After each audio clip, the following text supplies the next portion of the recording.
আজকে বানালাম থানকুনি পাতার বড়া, তার জন্য শেষ পর্যন্ত দেখতে হবে। দেখেন ডালটা বাটিয়ে নিতে আসি, সুন্দর করে ডালটা বাটিয়ে নিতে আসি। দেখেন বাটা হয়ে গেছে প্রায়।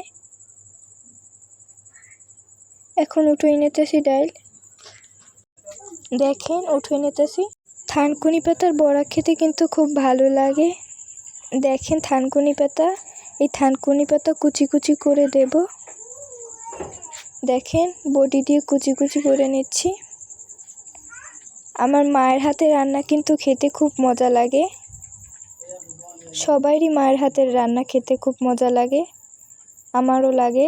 দেখেন কুচি কুচি করা কিন্তু হয়ে গেছে, পেঁয়াজ কুচি করে নিছি।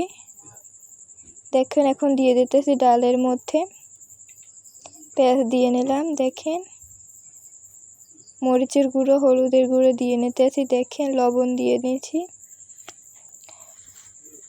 দেখেন এখন বেসন দিয়ে দিতে আসি, এখন মাইখে নেব। দেখেন বেসন কিন্তু অনেকটাই দিলাম, এখন মাইখে নিতে আসি। ছোট প্লেট দেখে কিন্তু মাখতে পারতেছি না। দেখেন এখন বড় প্লেটে নিয়ে নিলাম, এখন সুন্দর করে মাইখে নিতে আসি। দেখেন আমার ভাই কিন্তু থানকুনি পাতার বড়া খেতে খুব ভালো লাগে। আপনাদের কেমন লাগে কমেন্টে লিখবেন। দেখেন মাখা হয়ে গেছে, এখন বাজার প্যানে কড়াই দিয়ে দিতে আসি।